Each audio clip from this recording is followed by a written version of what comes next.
మరి దారుణము ఇప్పుడు పక్కన అదే ఆంధ్ర బస్ పక్కన కుళాయి ఉంది. ఇక్కడ వెనకాల జరిగి మహిళలు ఎట్లా వచ్చి పట్టుకుంటారు? వాటర్ పట్టుకోవాలన్నా తర్వాత అదే ఇక్కడ అక్కడ కూర్చొని ఇక్కడనే అంటే పగలు కూడా ఉంటారమ్మా? ఓన్లీ నైట్ ఒకటే?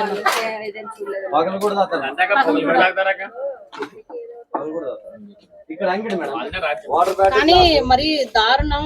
పోలీసు వాళ్ళకి నేను విజ్ఞప్తి చేసినది ఏమంటే ఖచ్చితంగా ఇది ఏదైతే వీళ్ళు తాగుతున్నారో ఇక్కడ మహిళలు ఇక్కడ వచ్చి పట్టుకుంటారు కాబట్టి మహిళలకు సేఫ్టీ అనేది లేకుండా పోతుంది. కాబట్టి ఇక్కడ ఒకటి రాత్రిపూట కొన్ని రోజుల వల్ల ఆపేంత వరకు పికెటింగ్ ఏర్పాటు చేస్తే బాగుంటుందని చెప్పి నేను పోలీసు వాళ్ళని నేను విజ్ఞప్తి చేస్తున్నాను. అదేవిధంగా ఎక్సైజ్ వాళ్ళని కూడా నేను రిక్వెస్ట్ చేస్తున్నాను.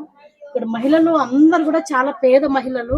వాళ్ళకి రేపు పొద్దున్న ఏదైనా జరగరాంది జరిగితే చాలా కష్టం. కాబట్టి ఇమ్మీడియట్ గా దీన్ని అరికట్టే విధంగా చూడాలని చెప్పి నేను పోలీసుల వాళ్ళకి విజ్ఞప్తి చేస్తున్నాను. కుళాయిల సమస్య, మందు ఫుల్ అమ్ముతారు సార్ ఇక్కడ. ఏమన్నట్టే కొట్ల పైనకి పెద్దల చిన్నలు అందరికి అమ్మేస్తారు.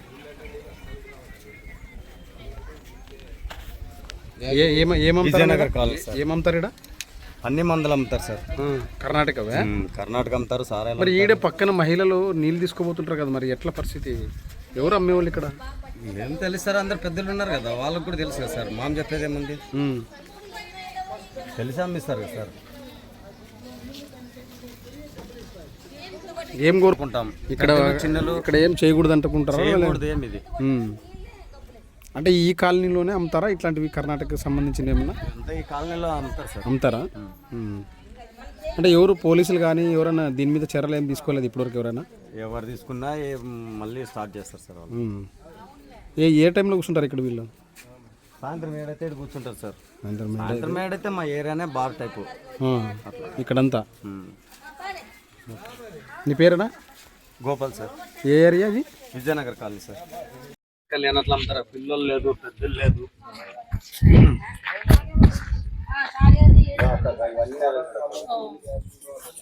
అంటే ఇక్కడ వాళ్ళు అడ్డాలా? ఇక్కడ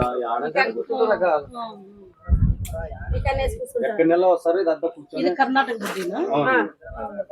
కర్ణాటక బుడ్డీలు ఇప్పుడు అమ్ముతున్నారా? యాడ్ తెచ్చుకుంటారు కదా, గేర్లలో తెచ్చుకుంటారు. యాడేంటి తెచ్చుకుంటారు?